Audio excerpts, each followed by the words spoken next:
जहां एक तरफ अहाना और अर्जुन एक हो चुके हैं, बहुभात की रस्म शानदार रही और अहाना को सरकारी नौकरी भी मिल गई है। इस बात से पूरा घर जश्न मना रहा है। लेकिन दोस्तों, कहते हैं ना कि बुरे लोगों को दूसरों की खुशियां हजम नहीं होतीं, इसलिए उन्हीं खुशियों पर नजर लगाने के लिए पीसी मोनी और पोल्टू की गुप्त मीटिंग होती है। घर की खुशियों को देखकर उनका खून खौल रहा है। पीसी मोनी फैसला करती हैं कि वह अगले ही दिन पोल्टू की दूसरी शादी करवाएंगी। उनका मकसद साफ है, मंजली को तोड़ना और घर की खुशियों पर पानी फेरना।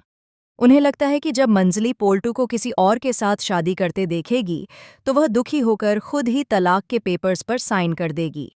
साथ ही बाकी बहुएं भी दुखी हो जाएंगी और पूरा घर हताश हो जाएगा। इस तरह पोल्टू एक नई लड़की, जिसका नाम पुजारी है, उससे शादी करने के लिए तैयार हो जाता है। पर हद तो तब हो जाती है जब पीसी मोनी अपनी नीचता की सारी हदें पार कर देती हैं। शादी तय करने के बाद वे आंधी की तरह मंजली के कमरे में घुसती हैं। मंजली कोने में बैठी रो रही होती है। पीसी मोनी उसकी अलमारी खोलकर मंजली के सारे पुश्तैनी गहने निकाल लेती हैं। जब मंजली रोकने की कोशिश करती है तो पीसी मोनी उसे धक्का देकर कहती हैं, इन गहनों पर अब तेरा कोई हक नहीं है, ये सब मेरी नई बहू पुजारी पहनेगी। दिल तो तब टूट जाता है जब पीसी मोनी मंजली के गले से उसका मंगलसूत्र तक छीनने की कोशिश करती हैं। मंजली गिड़गिड़ाती रह जाती है, लेकिन पीसी मोनी उसका सब कुछ लूट कर चली जाती है। यह नज़ारा देखकर किसी का भी खून खौल उठेगा।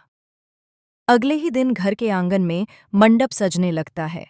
पीसी मोनी मोहल्ले के कुछ लोगों को शादी में बुलाती हैं। वह दुर्गा देवी और अहाना के पास जाकर अपमानजनक अंदाज में ताना मारते हुए कहती हैं, मेरे बेटे की शादी है, आना हो तो आ जाना, नहीं तो मत आना।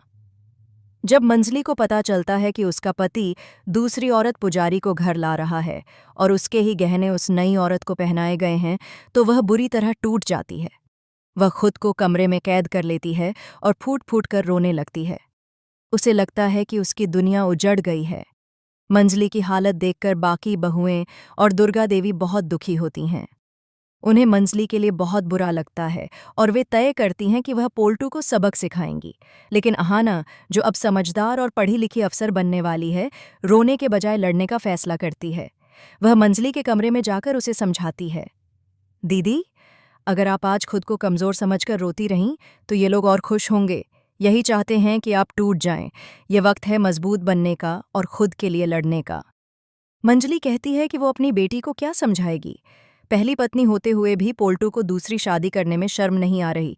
तभी अहाना उसे बताती है, दीदी, आप उनकी पहली पत्नी हैं और तलाक हुआ नहीं है।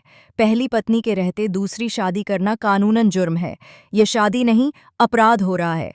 अहाना तुरंत कहती है कि हम पुलिस स्टेशन जाएंगे और पोल्टू की शिकायत करेंगे। असल में बहुओं के कहने पर मंजली तलाक के पेपर पर साइन नहीं कर रही थी, इसलिए पोल्टू को लगा था कि अगर वह दूसरी शादी कर लेगा तो मंजली उसे किसी और के साथ देखकर खुद ही तलाक दे देगी। लेकिन अहाना ने पूरा खेल पलट दिया। उधर मंडप पूरी तरह सज चुका है। पोल्टू दूल्हा बनकर बैठा है और नई दुल्हन पुजारी, जिसने मंजली के गहने पहने हुए हैं, उसके पास बैठी है। पीसी मोनी खुशी मना रही है। इसी बीच फेरे शुरू होने से ठीक पहले घर के बाहर से तेज सायरन की आवाज आती है। पहले उन्हें लगता है शायद एम्बुलेंस गुजर रही होगी, लेकिन जैसे ही वे मुख्य दरवाजे पर अहाना को देखते हैं, सबके चेहरे उतर जाते हैं। और जब अहाना के पीछे से पुलिस इंस्पेक्टर और मंजली अंदर आते हैं तो पोल्टू के तो होश उड़ जाते हैं। पीसी मोनी और चाची जी को इतना गहरा सदमा लगता है कि चाची जी तो वहीं गिर पड़ती हैं। मंडप में भगदड़ मच जाती है। नई दुल्हन पुजारी भी डर जाती है। पुलिस साफ कहती है, बिना तलाक दूसरी शादी करना कानूनन अपराध है। इसमें 7 साल की जेल और भारी जुर्माना लगता है। यह सुनते ही पोल्टू कांपने लगता है। न वह इतना बड़ा जुर्माना भर सकता है, न 7 साल की जेल झेल सकता है। पोल्टू को बड़ा सबक मिल चुका होता है। अहाना और मंजली खुश होती हैं कि उन्होंने कानून की मदद से पोल्टू को उसकी हरकतों का सही जवाब दे दिया। तो दोस्तों, अहाना की इस समझदारी के लिए एक लाइक तो बनता है। आगे क्या होगा?